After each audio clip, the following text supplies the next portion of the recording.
My husband mocked me for being too dramatic whenever I questioned his late nights. One evening his phone buzzed with a message from my own cousin, thanking him for keeping me isolated. The betrayal wasn't just marital, it was blood. When I confronted them both, the family gathering became the stage for their downfall.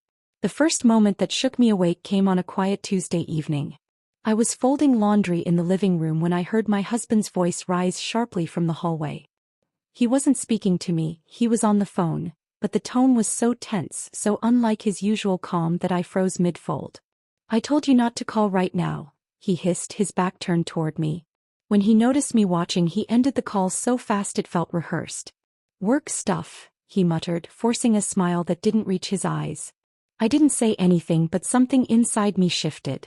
It was the first time I truly felt the distance between us, like a thin crack forming in a glass that had once been whole. Over the next few days the changes became harder to ignore. He started stepping outside for calls, even when it was cold enough to make his breath visible. When I asked why he couldn't talk inside, he shrugged. "Better signal," he said, waving his phone like it was proof. But I had lived in that house for years. The signal had always been fine. One night when he returned from one of those calls, he snapped at me for asking if he wanted tea. "I'm not a child," he said sharply. I stood there holding the teacup, wondering when such a simple question had become an offense. I tried to keep myself busy, hoping the uneasiness would fade. I spent more time with my plants, trimming leaves and repotting flowers that didn't need repotting. I visited my sister more often, pretending I just wanted company. But even during those visits, my mind drifted back home. I kept replaying small moments, his late arrivals, his sudden interest in urgent projects, the way he guarded his phone like it held state secrets. Once, when he left it on the table to grab something from the kitchen, I reached for it without thinking. Before my fingers even touched it, he rushed back and snatched it up. "Don't mess with my settings," he said, though I had never touched his settings in my life. There were other signs too. One evening he walked in smelling faintly of a floral perfume I didn't own. When I asked about it, he laughed. "Probably from the office," he said. "People walk close in elevators." His explanation was casual, but his eyes darted away from mine. I wanted to believe him. I truly did. But my heart whispered a different story, one I wasn't ready to face. During this time, my cousin drifted back into my thoughts more often than usual. We had grown up almost like sisters. She used to spend weekends at our house and we would stay up late talking about everything. School, dreams, silly crushes. Even after we grew older, she often came to me for advice. "You always listen without judging," she used to say. But over the past year she had become distant. She stopped visiting, stopped calling, and whenever I invited her over, she always had an excuse. "Busy with work," she'd say. Or, "Not feeling well." I missed her, but I never imagined her absence had anything to do with the strange tension in my home. One afternoon I ran into her at the grocery store. She looked startled to see me, almost guilty. "Oh, I didn't expect you here," she said, clutching her basket tightly. I smiled and asked how she'd been. She gave short answers, avoiding my eyes. When I suggested we meet for tea sometime, she hesitated before agreeing. "Sure. Maybe next week," she said. But I knew she wouldn't call. As I watched her walk away, a small ache settled in my chest. I missed the closeness we once shared, but I told myself people grow apart. Life gets busy. Not everything has a hidden meaning. That illusion shattered a few nights later. My husband had fallen asleep on the couch after another long day at work. His phone was resting on his chest, screen facing up. I wasn't planning to touch it. I was just picking up the empty glass beside him when the phone buzzed. The screen lit up with a name I hadn't seen in months. My cousin. My breath caught. Before I could stop myself, I picked up the phone. The message preview was short, but it was enough to make my hands tremble. I didn't open the full message. I didn't need to. The few words I saw were enough to send a cold wave through my entire body. My cousin. Messaging my husband. At that hour. With a tone far too familiar. I felt the room tilt slightly, as if the ground beneath me had shifted. I set the phone down carefully, afraid the sound might wake him. My heart pounded so loudly I thought he might hear it even in his sleep. I walked to the kitchen and stood there in the dim light, gripping the edge of the counter. I didn't cry. I didn't scream. I just stood still, letting the shock settle into something heavier. I didn't know the full truth yet, but I knew enough to understand that something was deeply wrong. The silence in the house felt different now, no longer uneasy but threatening. The next morning I didn't confront him. Instead I watched. I listened. I paid attention to things I had ignored before. When he stepped outside for a call, I quietly followed to the window and saw him pacing with a nervous energy he tried to hide. When my cousin canceled our tea plan again, claiming she had a last-minute meeting, I noticed the hesitation in her voice. I started keeping mental notes. The whispered calls. The sudden outings. The excuses that didn't match his schedule. The way he flinched when I walked into the room unexpectedly. Each clue was small on its own, but together they formed a pattern I could no longer deny. I didn't confront him yet. I wasn't ready. I needed to understand the full picture before I spoke. So I stayed quiet, watching the storm gather around me, waiting for the moment when everything would finally come to light. I didn't sleep that night. I lay awake, staring at the ceiling, replaying the moment his phone lit up with her name. By morning, the house was quiet except for the soft hum of the refrigerator. He was still asleep on the couch, his arm hanging over the side, the phone resting on the floor where I had placed it. I picked it up again, my hand steadier this time. I opened the message fully, even though part of me wished I wouldn't. There it was, clear as day. Thank you for keeping her isolated. I read it once. Then again. And again. Each time the words cut a little deeper. My cousin, someone I had trusted since childhood, thanking my husband for keeping me away from people, from family, from her. My breath grew shallow. I whispered to myself, why would she say that? The room felt colder, as if the message itself had sucked the warmth out of the air. I sat down on the edge of the couch, staring at his sleeping face. He looked peaceful, unaware of the storm he had just unleashed inside me. How long? I whispered, though I knew he couldn't hear me. How long have you two been doing this? My voice trembled, but I didn't cry. Not yet. The tears stayed somewhere deep, held back by shock. When he finally woke up, he stretched and yawned like it was any other morning. Morning, he said casually, rubbing his eyes. I watched him closely, searching for any sign of guilt. He didn't notice my stare. He didn't notice anything. He walked to the kitchen, humming softly as if nothing in the world was wrong. I followed him, keeping my voice steady. Did you sleep well? Yeah, he said, opening the fridge. You? I rested enough, I replied, though my heart was pounding. He didn't look at me long enough to see the truth in my eyes. A few minutes later my phone rang. I glanced at the screen and felt a strange twist in my stomach. It was her, my cousin. I answered, forcing my voice to sound normal. Hello. Good morning, she chirped, sounding cheerful, almost too cheerful. I was thinking of you. How are you? I swallowed hard. I'm fine. Just a bit tired. Oh, you should rest more, she said lightly. You've always pushed yourself too much. Her words felt different now, like they carried a hidden meaning. I listened carefully, trying to catch any hint of guilt, but her tone was smooth, practiced. She chatted about her day, her plans, her errands. Not once did she slip. Not once did she sound nervous. When I hung up, I stood there for a long moment, staring at the wall. They were both acting like nothing had happened. Like I was still in the dark. That confidence, so casual, so comfortable, sparked something inside me. A quiet strength. A determination I didn't know I still had. I started paying attention to everything. Every word. Every gesture. Every small detail I had brushed aside before. Later that week we attended a family dinner. I watched them from across the room. At one point my cousin walked in and my husband's eyes flicked toward her for a split second. It was quick, but I saw it. A look that wasn't meant for me. A look that carried familiarity. She glanced back just as quickly before turning to greet others. No one else noticed. But I did. Another memory surfaced. One I had ignored at the time. Months earlier there had been a family gathering at my aunt's house. I had been excited to go, but my cousin called me that morning. You should stay home today, she had said. You sounded tired yesterday. Rest a bit. I remembered feeling confused. I wasn't tired. I had been looking forward to the event. But she insisted, gently but firmly. You'll feel better if you stay in, she said. Trust me. I stayed home. My husband went alone, saying he didn't want to disappoint the family. When he returned, he claimed he had left early.